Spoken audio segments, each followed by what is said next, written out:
Good morning. So I just toggled my stream there. I don't know. I wanted to change the caption. It's interesting. I didn't do my podcast last night. Actually, it's one of the things I kind of wanted to do a double take on. I'm playing around with the stream. I don't know what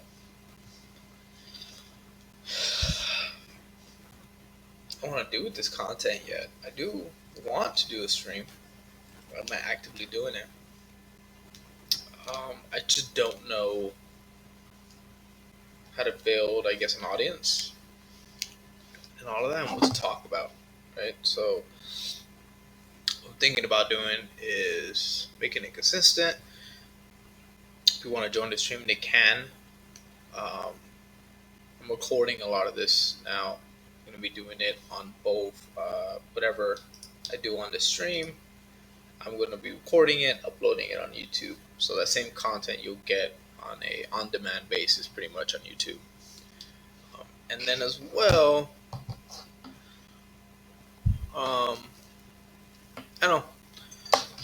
Now I'm kind of thinking out loud. Why even do the podcast, right?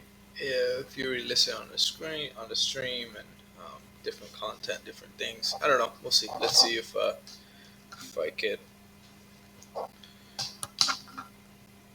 paste this here. Bam. Uh,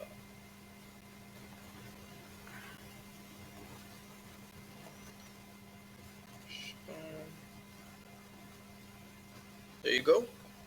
Podcast is running. We're talking. Everything's recorded. That's crazy.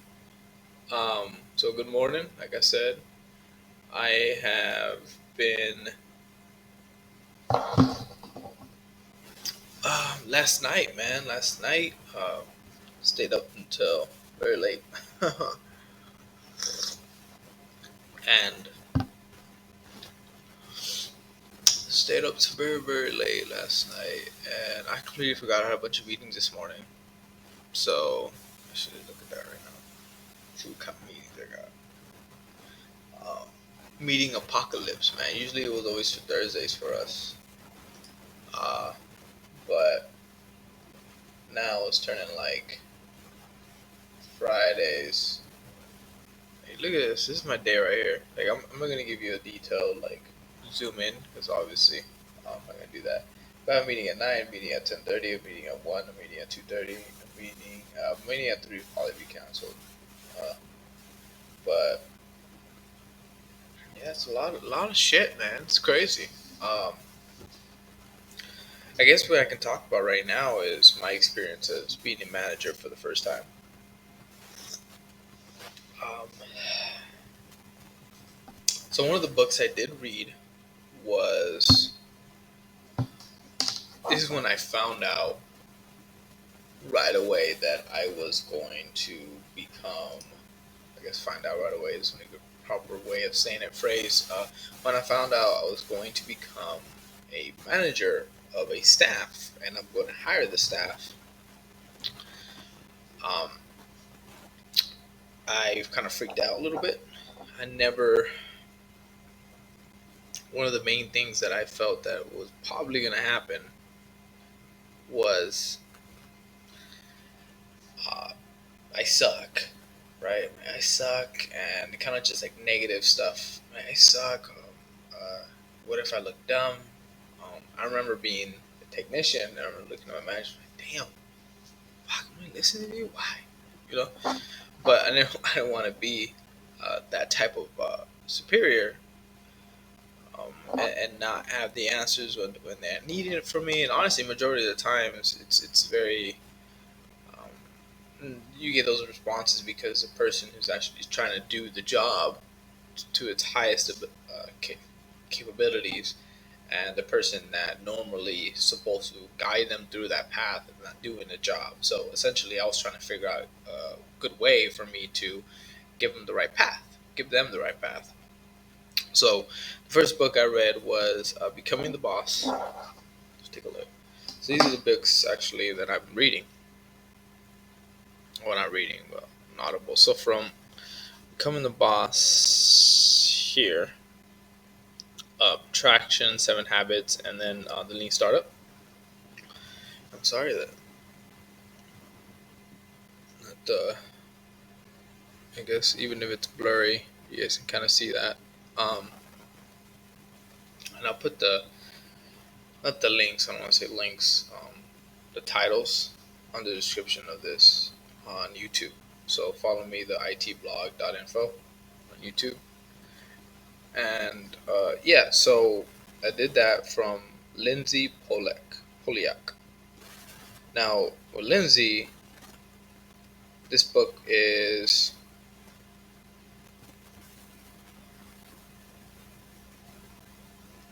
I don't know how many. See if I can summary.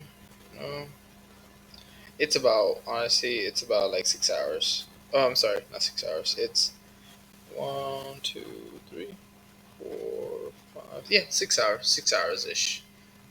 You can determine that by like 30 minutes each segment. There's an hour. Is chapter six. It's pretty big. So and then there's about like 6 or 7 of them.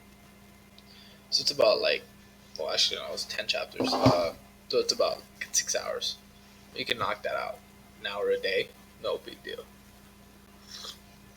The thing is that with a lot of these audibles, I honestly don't even pay attention to it to its full capacity. The first round. Usually, I listen to audibles about 3 or 4 times, just because I listen to it like a podcast.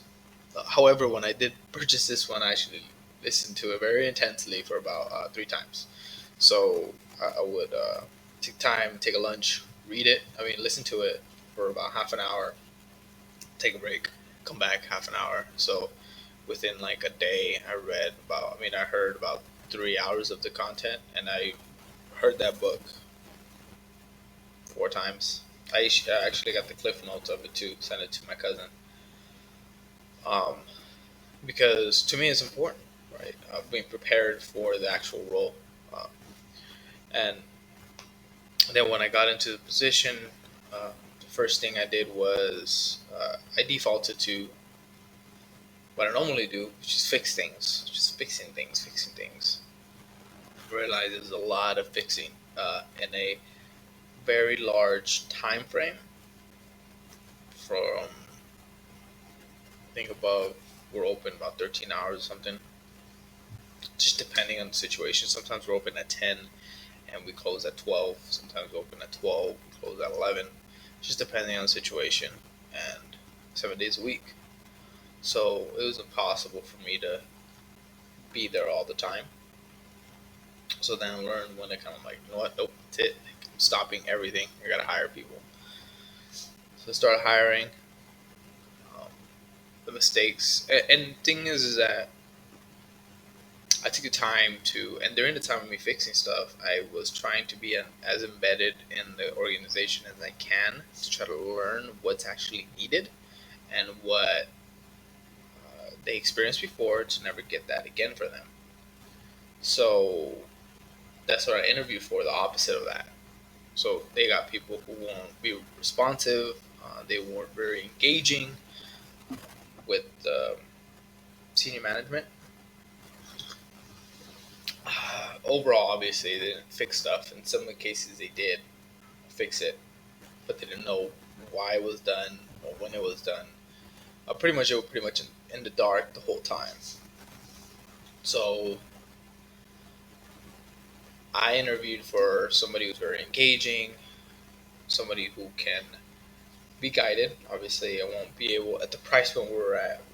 I can't get someone with extensive experience. At the same time, the issues weren't too complex. The most complex thing that we run into, which in my opinion, majority of the roles are, is taking notes, following up with the client, building a relationship with the client. Those are very just fundamental stuff that if you don't do at its very core basic level well, then you will get yourself into massive trouble. Um, because as technicians, as engineers, as whatever, you run into problems you can't fix. And sometimes the solution to the problems are an adjustment of your workflow, a swap of a device, downtime. It's a lot of things. You end up solving the problem, but not solving it. But in their eyes, would be solving it is clicking a button that is this puzzle, and it's now all of a sudden working. Sometimes it's hardware. Sometimes you just can't. Sometimes you look up, and then my girlfriend's dealing with this is audio problem with her HP laptop. I still need to run some diagnostics on it, but it's likely that the hardware is just bad. Just replace it, right? Replace the physical audio device on the laptop, because with that model, it's likely that it's reoccurring for them. So uh,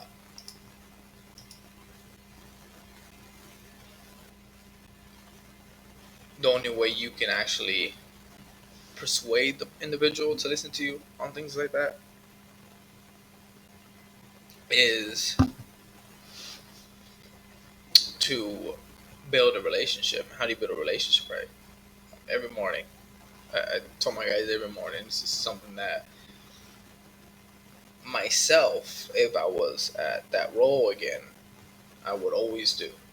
Good morning, good afternoon, and always say, have a great night, or good evening, talk to you guys later. Always do those three check ins in the day.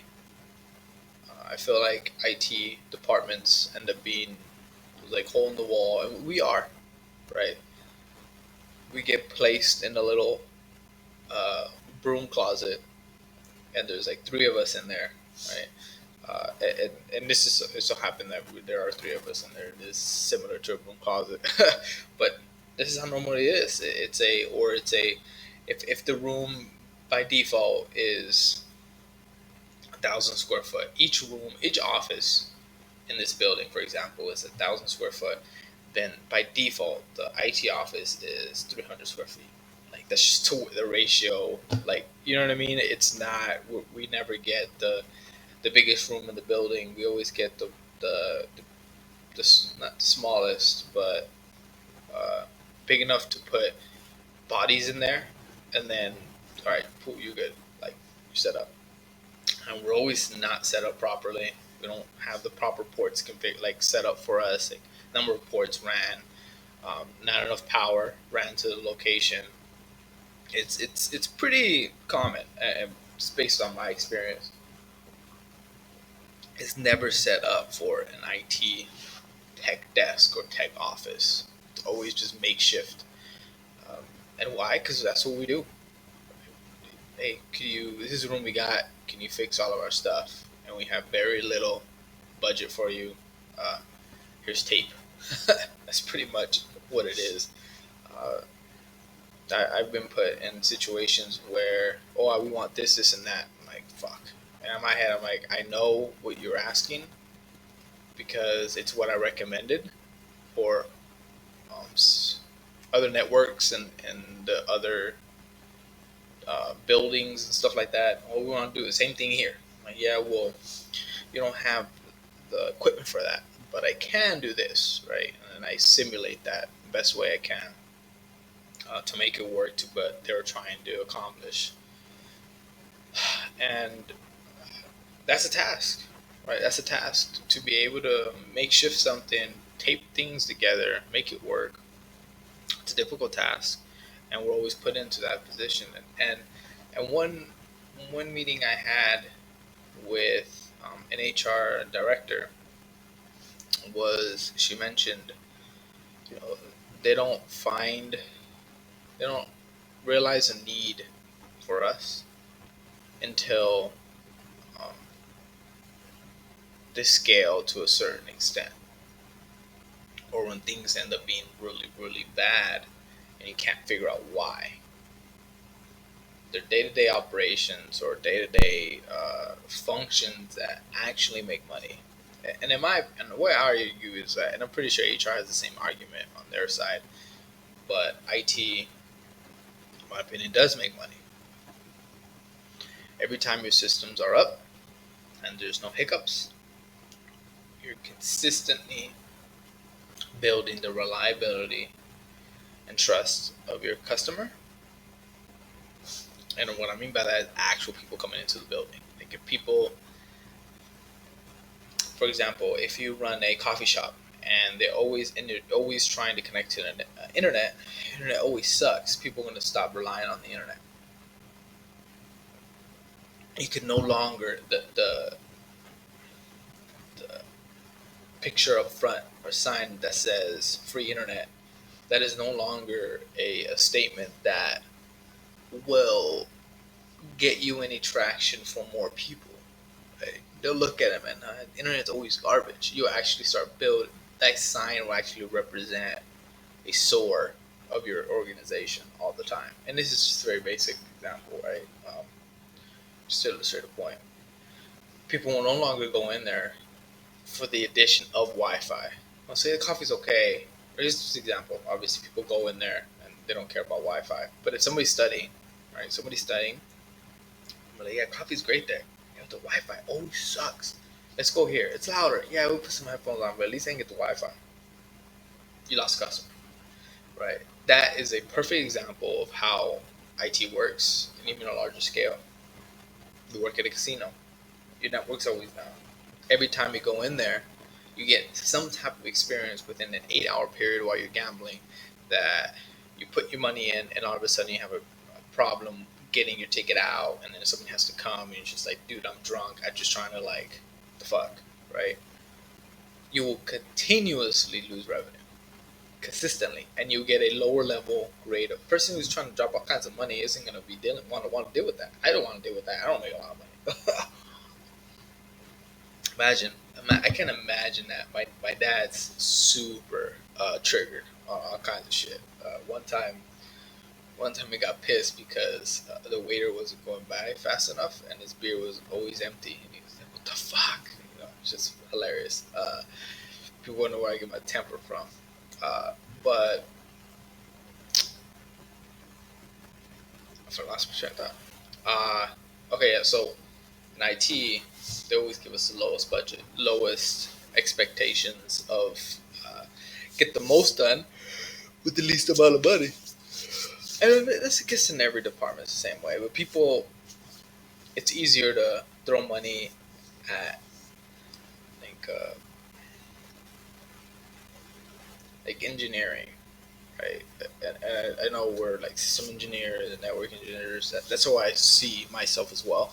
But I mean engineering that makes products for you to sell. So say if you're designing, um, if you do designing like I'm trying to think of an old customer that we had that made parts.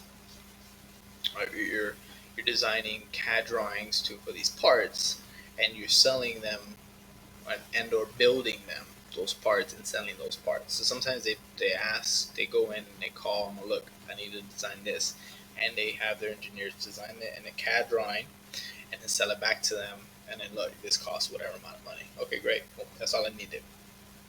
Other people are like, oh, I need you to oh shit. That's funny. This thing is reversed, so I'm like doing the opposite. I'm like, dude, it's getting worse. All right. So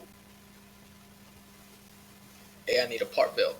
So they come design the part, or do you have a CAD? Do you have a drawing for us to reference? Like, no, I don't. So you need that drawing done and the thing built, and this is the cost. Okay, great. That's literally what they make the money on. That's the organization.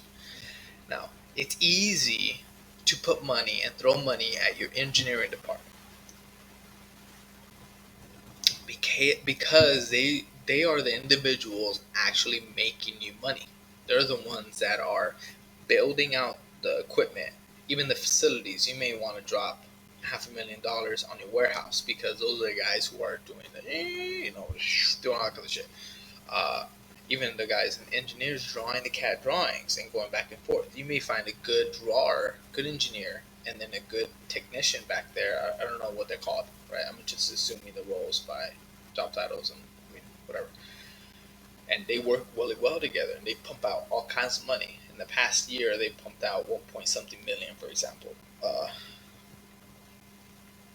and you may want to put a lot of money and raises into them. They're saying, I need this, I need that. And I'm like, okay, great. You as a CEO is like, here you go. It's easy, right?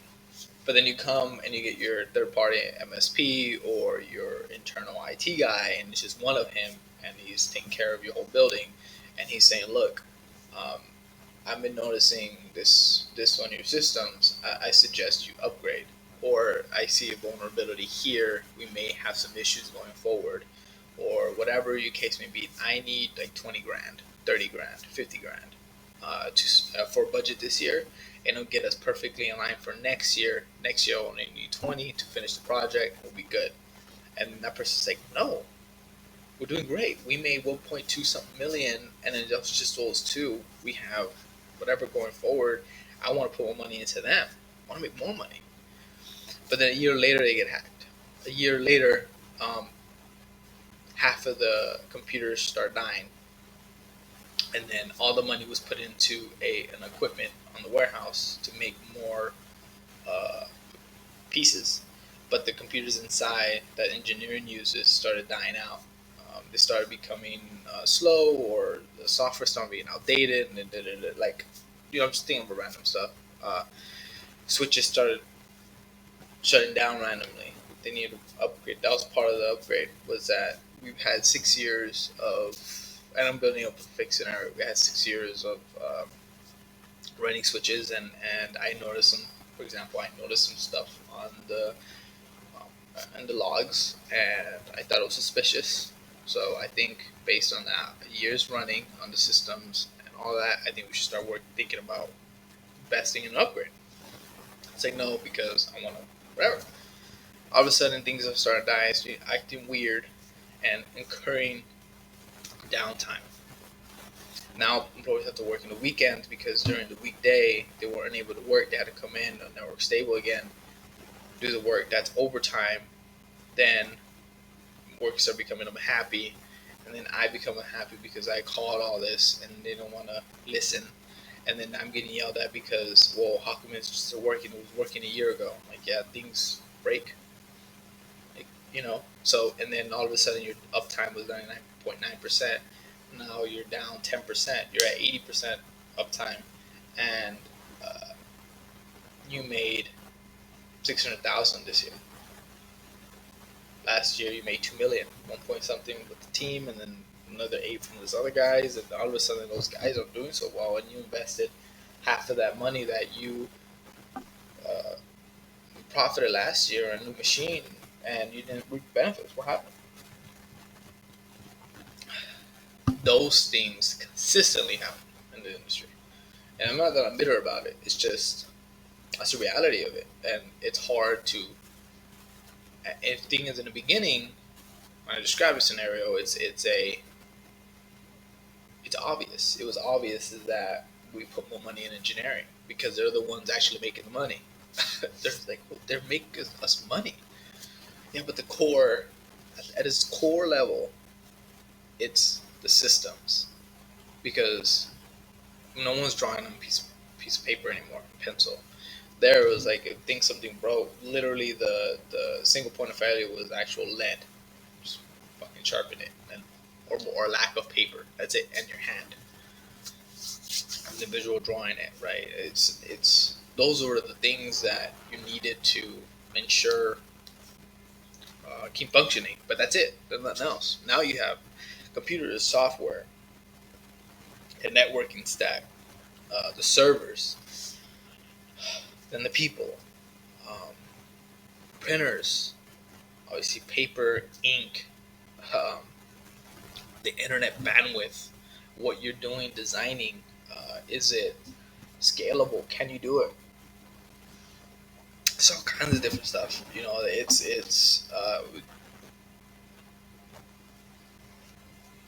Well, that's great. Every time I try to record double, it's never really worked out for me. Uh, so that was terrible. Okay. So I accidentally started playing um, the Audible. and then I had this cable here. It's disconnected. Disconnected. So that failed. Uh, I should want to talk about failure now, but no, yeah, it's very difficult for the IT department and to justify its value because we cost so much. I remember doing a project, and while I was still in college at DeVry, my bachelor's degree, and one of the final projects was designing a network, and we had $1 million in budget,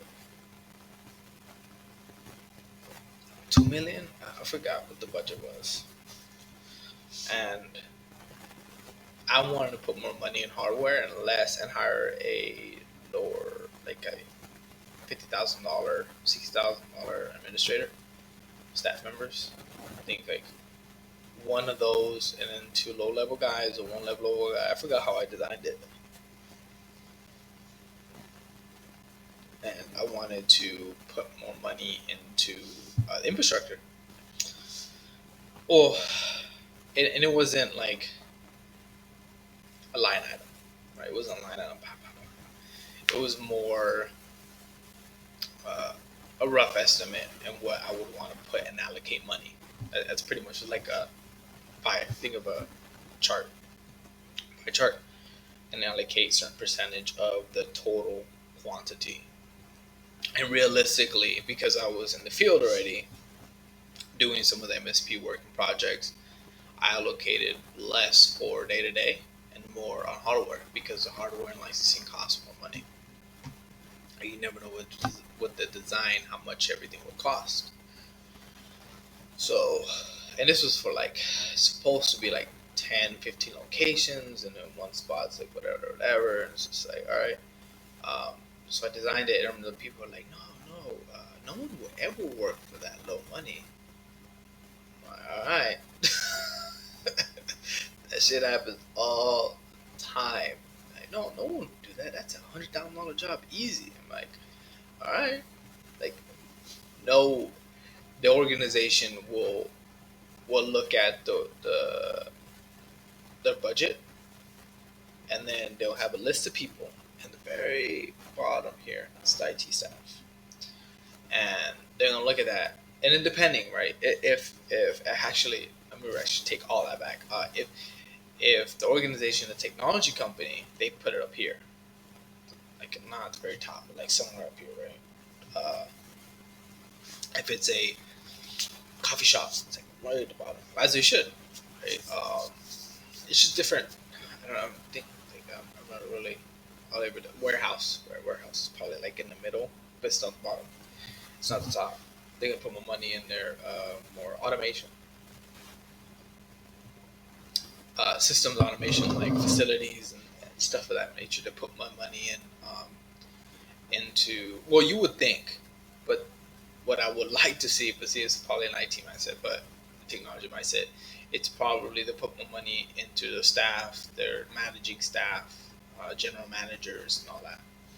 And then because I worked at a Lowe's warehouse, and the reality is that we had two locations. We had one big hub, and then we had one that was. Now I'm thinking about it. It's slowly decreasing. It was like staff of three guys. There's one guy handling one weekend shift, and two guys one night and one weekday. To three guys for a big ass warehouse, and they didn't cover all shifts. They weren't always there. Like, and that's it. And Lowe's is fucking huge, man. I guarantee they're hiring an MSP, third party, for to handle some of the security stuff and all of that, and their infrastructure design. There's no way that any of those guys designed it. Um, and what ends up happening is that they charge. I guarantee you, the GM and all these people at that specific warehouse that I work for, and all the other warehouses are the same. And based like on the information I got, was that they only had one at that location. That was the only location that had technology professionals. Every other one didn't. They used to take calls and restructure the whole IT thing. I think it's to save money, and they pushed it all requests going to a remote location, in which I guarantee you, it's a small little room. They take all the calls in, and in fact, they were the IT staff at this location that I worked at was here's a server room, and then here's like their office. It's like right next door, small little office. So, and granted, it didn't do much. There was a lot of stuff broken because the infrastructure was so good. But see, I'm already kind of thinking like, yeah, like they don't work that much, but they do. The reason why things aren't broken is because they're actually fixing stuff, and their uptime is good. Imagine a Lowe's warehouse that pumps out millions of items, and they're down for 2 hours. They cannot scan anymore, or the scanning stuff started putting things in the wrong location. You were put it here, and you scanned it there. It doesn't work. People get started written up on accident. They started not trusting the system. People, employees, because I would get written up every time I scanned it the quantity wrong. If I start seeing the vulnerability that they found they missed a hiccup in the system, I can now start using that to justify a removal of a write up. Like a year later, and be like, no, like you guys have a fucked up system here. Things always broken. You can't write me up, and I can be incompetent, and you wouldn't know it because the system's always broken, so you have nothing to lean on. I see how all these things like you can no longer hold somebody accountable at work because your systems are unreliable. So certain organizations don't put a lot of time into properly vetting some of these staff members, and uh, and you get problems like technical debt occurring, um, where you. Let me explain a little bit what technical debt is. So it's actually look up. I'm not full of it, right? And I coined this phrase from my buddy, and it was funny because he was like, "I'm doing this, I'm doing that right now. I'm gonna explain it," and then, yeah, it's just he's like, so much technical debt. I'm like, "What's that?" He said it, he explained it, and I was like, "What the fuck?" Like that's perfect. I was like, that is the phrase I've been searching for the past 7 years. Oh man, it was real funny. Technical, damn it. So could also be related to other technical endeavors. Is a concept in software development that reflects the implied cost of additional rework caused by choosing an easy, limited solution now instead of a better approach that will take longer. So, see, this is extremely important. The understanding of this, and not in its basic form of just understanding what it says. Pretty much don't take the easy way out. This is what it says. Cause more work later. But the reason why the easy way out is taken. So, trying to think. Best way to explain this. A business owner has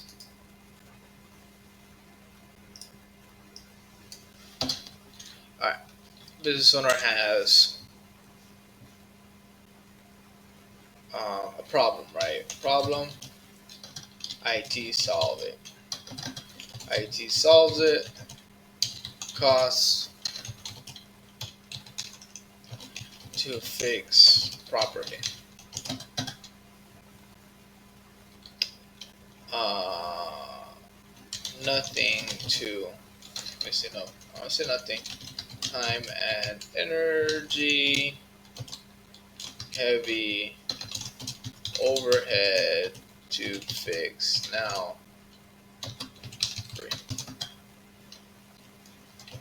regular business hours. I don't want to say free because that means no overtime and like that, but it's during the regular 8 to 5 and 9 to 5, and just takes my time out of my day to do it, and heavy administration. That means, and then in 2 months, no problem. 6 months, bothered. 1 year, pissed. So the reason for this is that you will have an issue here that you already found a solution, found solid solution. We're told no because costs too much. Again, goes back to engineering part. The cost to invest on this problem that they're like, well, you're fixing it.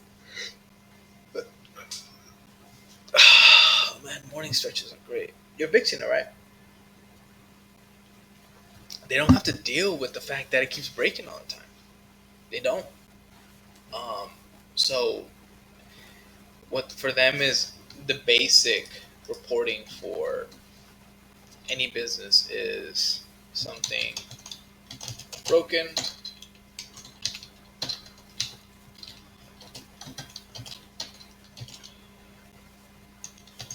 try something, call IT.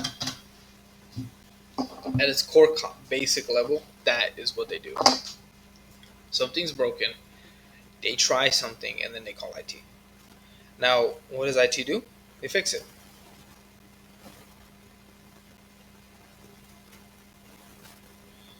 Sorry, I got like an email to register something. I was like, did I get hacked?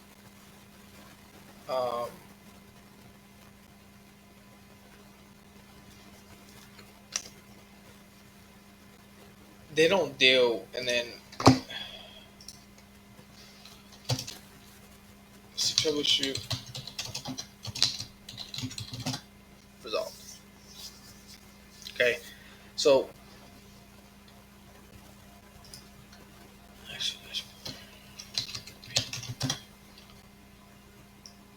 this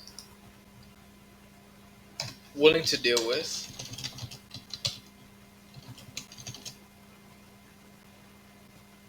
two. So this is important because if it's an issue that happens,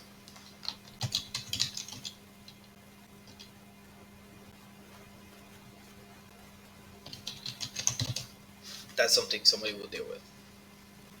Even a president, something like that, that doesn't want to spend the 1K, he'll deal with it too. Every 2 months, this happens. Now, this isn't a problem when it's just one issue, but it's what if it starts with 1, 2, 3, 4, 5, 6, etc. What if you get 30, 100 of these in 6 years or 5 years? You get a total of 100 of these issues. That now to fix everything,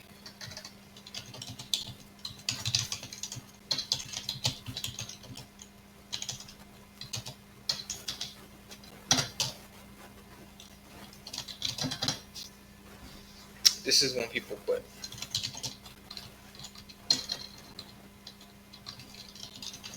And it's not even about the money anymore.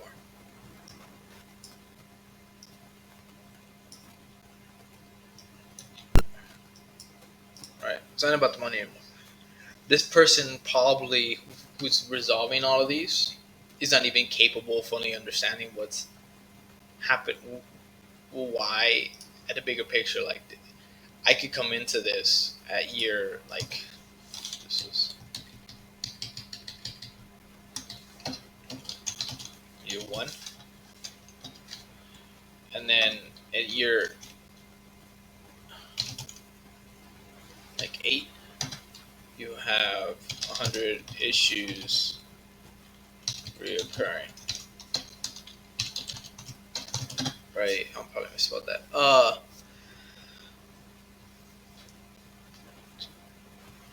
And everyone is saying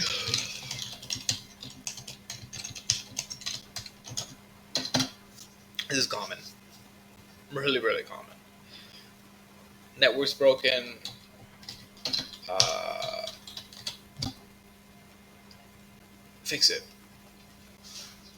And you have 100 reoccurring issues that take $50 here, $100 here, $1,000 there, $2,000 there, $500 here, $600 there. Like just random costs and follow through work. And this is where I had several jobs like this that I'm at this level. I don't fully understand what's happening. I don't know what technical debt is. I don't know why this organization decides to avoid spending $1,000 for the the cost of something that'll fix the solution properly. Instead, they'll take the easy way out and then start occurring stuff like this. Uh,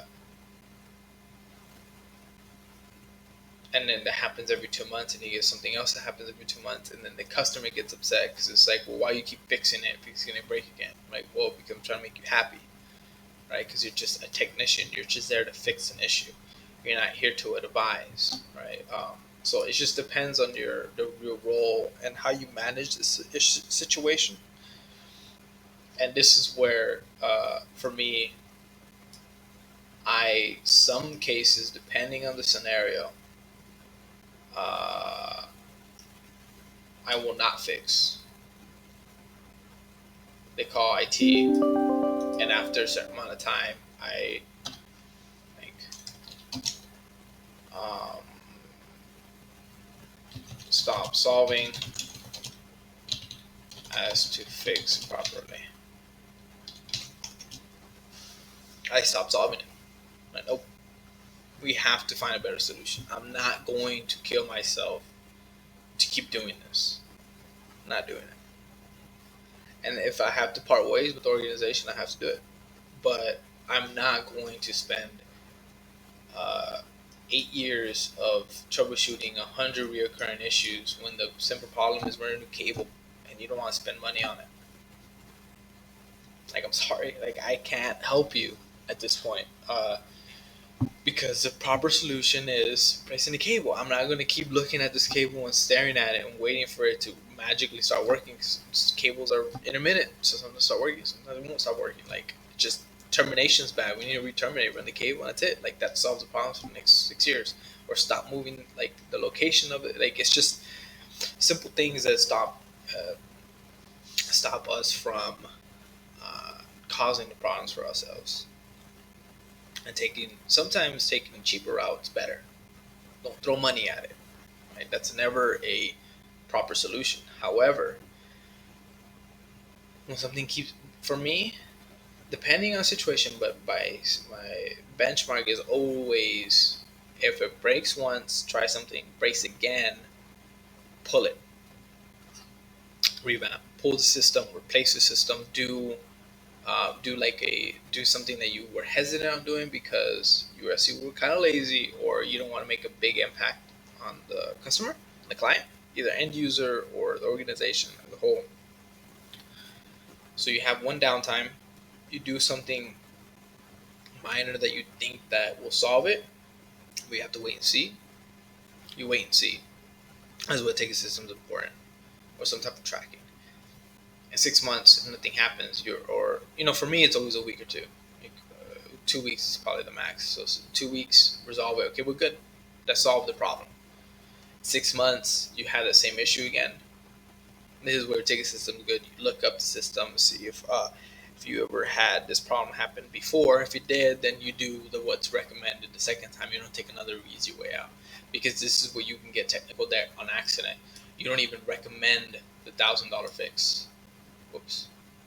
You don't even recommend that because you don't even know what happened. Because a year from now you forgot.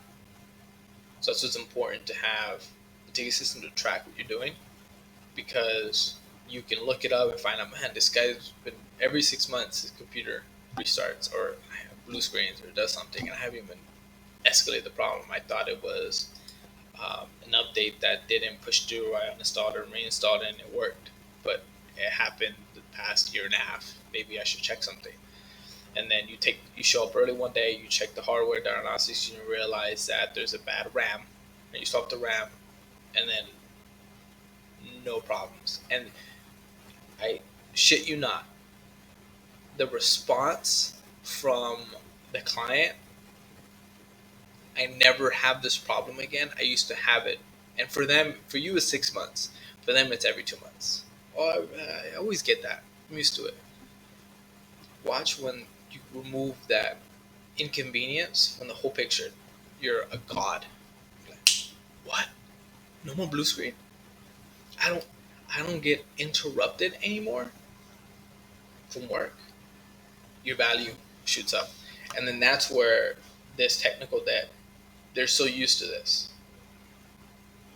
They're used to being willing to. And the more work you do that prevents this, the more value you have, uh, the more you're able to justify more costs, the more, and I can show up and start solving things.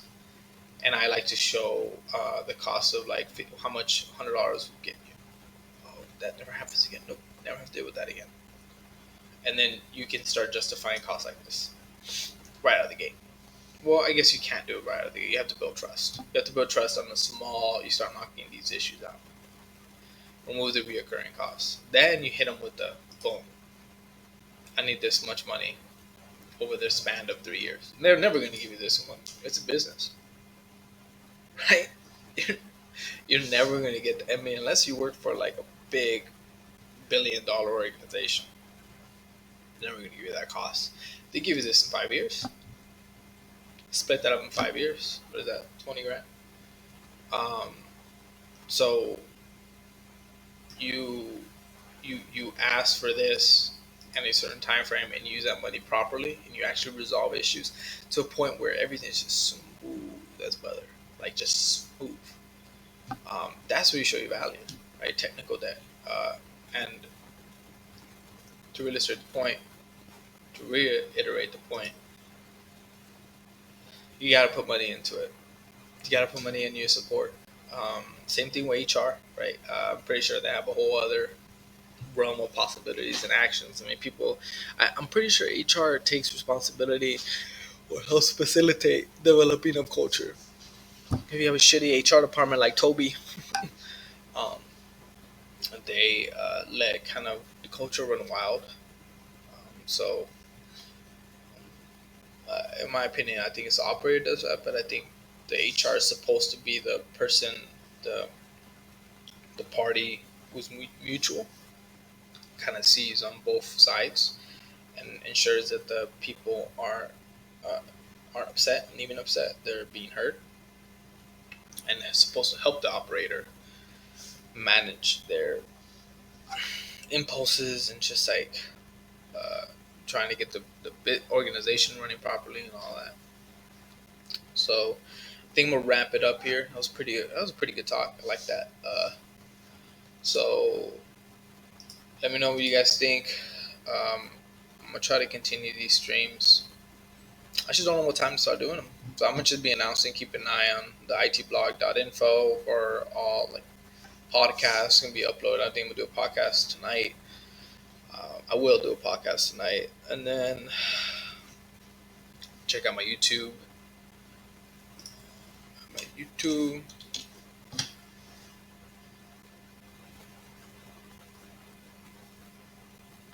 What is this? What is the internet's? Goodness.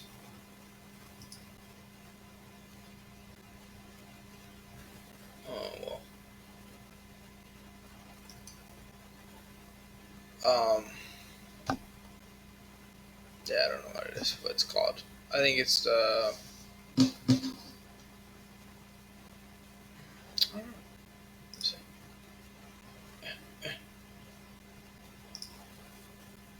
IT blog .info as well. Let me see. I just kind of got lazy there for a second. I really didn't want to search through all that, but let's do it because it's kind of important for you guys to know. Um,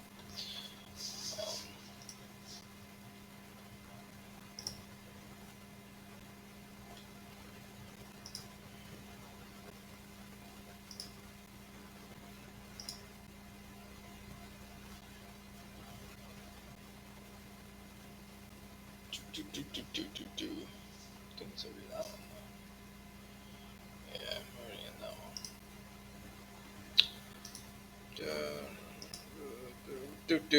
Do.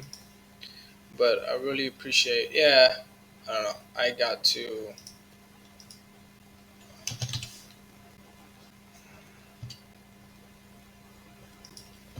Contact. There it is.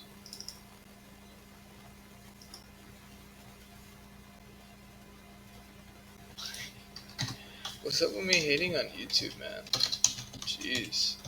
Yeah, I have none of that information. That's so annoying. Like, I don't know why I don't have that ready to go for you guys.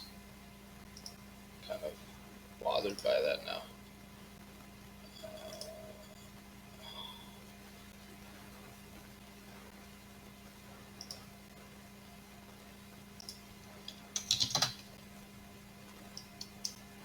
I use one password. You guys should check that out.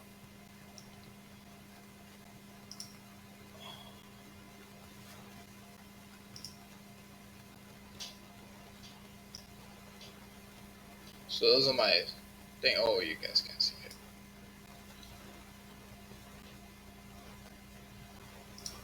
I'll have it here.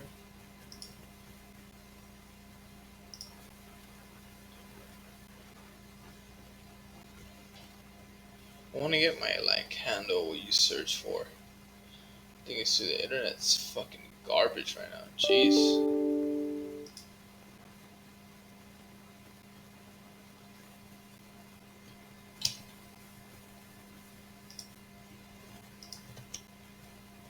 So that's that. But let's just search the IT blog. But I don't know if like I'm never like, oh, follow me here, right? On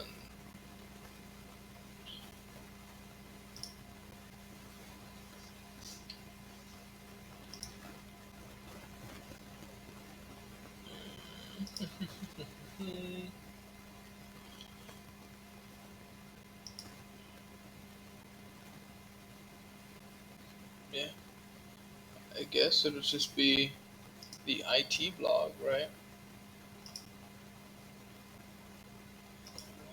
Upload one subscription. Your channel. Okay. Yeah, you can look me up. Well, there's a link there, but the IT blog.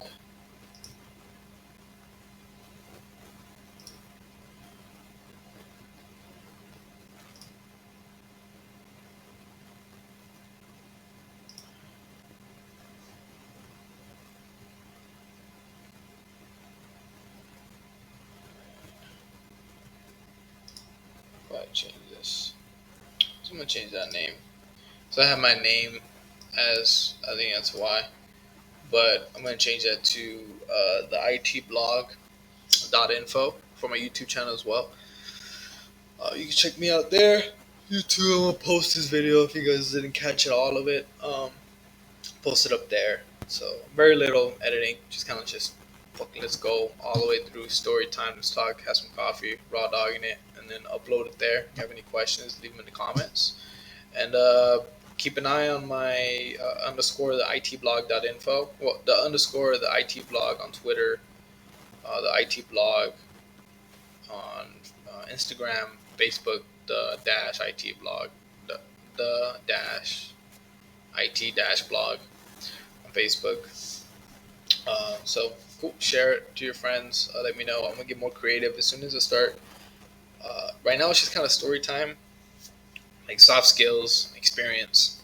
I think I'm gonna start designing my home lab, so that way I can actually do more lab work. And actually, what you'll see here, like stuff here, will be actually like BMs and stuff, and I can go through some of the stuff that'll be real cool. Some Linux stuff, some CCNP labs that I'll be doing later on once I finish reading the concepts of this book. So keep an eye out for that. Really appreciate you guys. Peace. End the stream.